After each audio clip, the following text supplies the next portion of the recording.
जबड़ा अचानक से कस जाना या फिर जॉ की मसल स्टिफ हो जाना, जिसको आम भाषा में कहते हैं दत्ती मिस जाना, आखिर इसके क्या कारण होते हैं, आइए समझते हैं इस वीडियो में। अगर आपने चैनल को सब्सक्राइब नहीं किया है तो चैनल को सब्सक्राइब कर लीजिए ताकि आपका ज्ञानवर्धन होता रहे।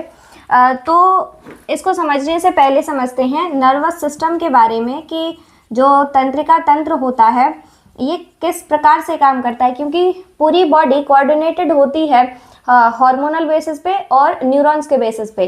तो जो नर्वस सिस्टम होता है ये दो टाइप का होता है, central nervous system and peripheral nervous system. जो सेंट्रल नर्वस सिस्टम होता है इसमें आता है ब्रेन और स्पाइनल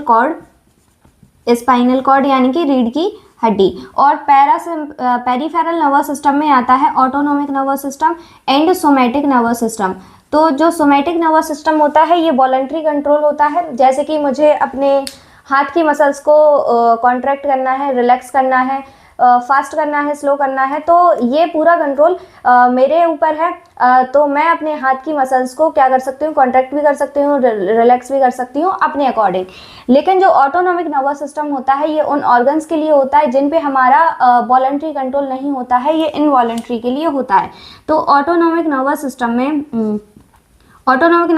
में आता है sympathetic nervous system and parasympathetic nervous system. तो जो ऑटोनोमिक नर्वस सिस्टम होता है जिन पे हमारा कंट्रोल नहीं होता है, जैसे heart rate control, breathing control, stomach relaxation, contraction, तो ये सारी चीज़ें हमारे कंट्रोल में नहीं होती हैं, जिसको इनवॉलंटरी मूवमेंट कहते हैं, जो कि ऑटोनोमिक नर्वस सिस्टम में आता है। ऑटोनोमिक नर्वस सिस्टम दो टाइप का होता है, sympathetic nervous system and parasympathetic nervous system. Normal condition में रेस्टिंग, डाइजेशन या फिर पीस, रिलैक्स की कंडीशन में ये जो पैरासिम्पैथेटिक नर्वस सिस्टम है ये काम करता है। तो normally parasympathetic nervous system on रहता है, लेकिन जब भी फियर, फाइट और फ्लाइट ये मोड होते हैं तो सिंपैथेटिक मोड ऑन हो जाता है, जिसकी वजह से होता क्या है, जब भी बॉडी को बहुत ज़्यादा काम करना होता है, अपनी नॉर्मल एक्टिविटी से ज़्यादा एक्टिविटी परफॉर्म करनी होती है, तो वो सिंपैथेटिक नर्वस सिस्टम, जैसे स्ट्रेस की कंडीशन में ये वाला सिंपैथेटिक नर्वस सिस्टम ऑन होता है, लेकिन नॉर्मली पैरासिम्पैथेटिक नर्वस सिस्टम काम करता है। तो आइए समझते हैं कि जो जबड़ा होता है ये स्टिफ क्यों हो जाता है। नॉर्मली ये जो स्ट्रेस की कंडीशन होती है उसमें होता है, लेकिन इसके कई और कारण हो सकते हैं। तो जबड़ा अचानक से कस जाना, पहला इसका कारण हो सकता है एक्यूट स्ट्रेस रिस्पांस, जो कि है फाइट फ्लाइट मोड, जो कि सिंपैथेटिक नर्वस सिस्टम मोड का ऑन होने से होता है। तो मांसपेशियां इसमें अचानक से कस जाती हैं, खास करके जो जबड़े की मसल होती है ये स्टिफ हो जाती है, ये टाइट हो जाती है। सेकेंड रीज़न है जॉ मसल स्पैज्म, जिसको ट्रिज्मज्म भी कहते हैं मेडिकल कंडीशन में। तो कुछ लोगों में भावनात्मक तनाव मांसपेशी की ऐंठन को ट्रिगर करता है, जैसे बहुत इमोशनल हो गया है कोई या फिर बहुत ज़्यादा स्ट्रेस की कंडीशन हो तो मसल ट्रिगर हो सकती है, उसका स्पाज्म हो सकता है। सिम्टम क्या होते हैं इसमें, मुंह खोलने में दिक्कत होती है, दर्द होता है, स्टिफनेस बढ़ जाती है, कठोर हो जाता है और जॉ लॉक जैसा महसूस होता है, क्योंकि वो ना तो खोल पाता है और ना बंद कर पाता है। अब ऐसी कंडीशन में होता क्या है, जब भी उसका जो जॉ होता है ये लॉक हो जाता है तो हो सकता है कि उसकी जो जीभ है ये दांतों के बीच में आने की संभावना हो सकती है। तो जब भी किसी का जॉ स्टिफ हो जाए तो मेक श्योर करें कि उसकी जो जीभ है वो दांतों के बीच में ना आए, क्योंकि वो कट भी सकती है, क्योंकि जो जबड़े की मांसपेशियां होती हैं, उसकी जो मसल्स होती हैं ये इतनी ज़्यादा स्टिफ हो जाती हैं कि वो जो दांत होते हैं इतने कस के दबे होते हैं कि वो जीभ को भी काट सकते हैं। थर्ड रीज़न हो सकता है एंजाइटी इंड्यूस्ड ब्रुक्सिज्म, जो कुछ लोगों में एंजाइटी के कारण होता है, जैसे कि दांत कटकटाना, जिसको क्लेंचिंग कहते हैं, दांत बीच जाना, अपने आप हो जाता है, जिससे जो जबड़ा होता है ये कठोर हो जाता है। नेक्स्ट है फोर्थ टेम्पोरोमैंडिबुलर जॉइंट डिसफंक्शन। ये एक डिसऑर्डर होता है और जिनको ये डिसऑर्डर होता है उनमें जो इमोशनल स्ट्रेस होता है, जिसकी वजह से जो जॉइंट पर स्ट्रेन पड़ता है, जिसकी वजह से, लेकिन जॉ पे स्ट्रेन तो पड़ता है लेकिन जो सेंसेशन होती है वो उनमें हो सकता है वो ख़त्म नहीं होता है।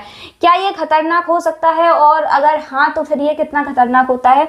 तो ज़्यादातर मामलों में ये जो होता है ये स्ट्रेस से जुड़ा हुआ होता है और ये मोमेंट्री होता है, यानी कि क्षणिक होता है, कुछ टाइम का होता है, कुछ मोमेंट का, कुछ मिनट का होता है, उसके बाद सब नॉर्मल हो जाता है। लेकिन अगर बार बार यही कंडीशन होती है तो ये chronic anxiety, DMG disorder, magnesium deficiency का भी संकेत हो सकता है।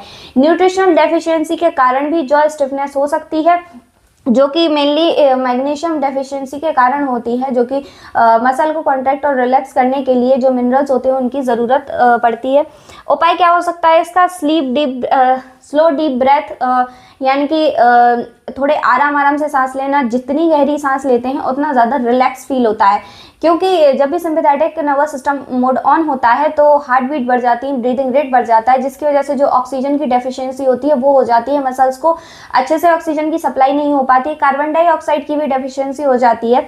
तो 2-3 मिनट में जबड़े की जो टाइटनेस होती है ये कम हो जाती है स्लो डीप ब्रेथ करने से। वार्म कंप्रेस यानी कि गुनगुना कपड़े जबड़े पर लगाने से मांसपेशियों का जो स्पैम होता है वो तुरंत कम हो जाता है, यानी कि जो स्टिफनेस, उनकी जो टाइटनेस होती है वो कम होने लगती है, मसल्स को रिलैक्स फील होता है।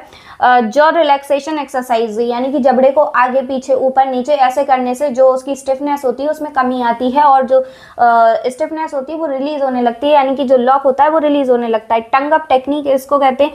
यह एंजाइटी से होने वाला क्लेंचिंग होता है जो कि तुरंत रुक जाता है, जैसे कि जीभ को ऊपरी दांतों के पीछे हल्के से छुआ कर रखें और इससे जबड़े की जो मसल होती हैं अपने आप रिलैक्स हो जाती हैं। तो ये था कि जो जबड़ा होता है ये लॉक क्यों हो जाता है, ये कंडीशन हो सकती है। लेकिन अगर ये कंडीशन बहुत ज़्यादा हो रही है, बार बार हो रही है, तो डॉक्टर से कंसल्ट करना चाहिए, क्योंकि एक सिम्टम के कई रीज़न हो सकते हैं और एक बीमारी के कई सिम्टम आ सकते हैं।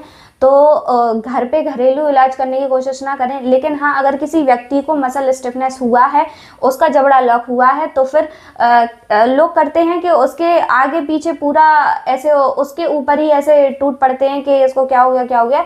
उसको ऑक्सीजन की सप्लाई दें, उसको एक स्वच्छ वातावरण में, एक अच्छे से वातावरण में रखें और उसको पानी ये छींटे ये सब ना करें, क्योंकि इसमें क्या होता है, ऑक्सीजन की डेफिशिएंसी या फिर कार्बन डाइऑक्साइड की डेफिशिएंसी रहती है, तो उसको ऑक्सीजन सप्लाई यानी कि हवा आने देना चाहिए। उसके ऊपर ऐसे ऐसे हवा भी करनी चाहिए ठंडी ठंडी, ताकि उसको रिलैक्स फील हो और 2-3 मिनट में ये कंडीशन नॉर्मल भी हो जाती है। लेकिन स्ट्रेस की कंडीशन होती है जिसमें sympathetic nervous system mode on होता है, जिसमें क्या होता है ये सारी चीज़ें होने लगती हैं। तो अगर बार बार हो रही हैं तो प्लीज़ डॉक्टर से कंसल्ट करना चाहिए और please like share and subscribe.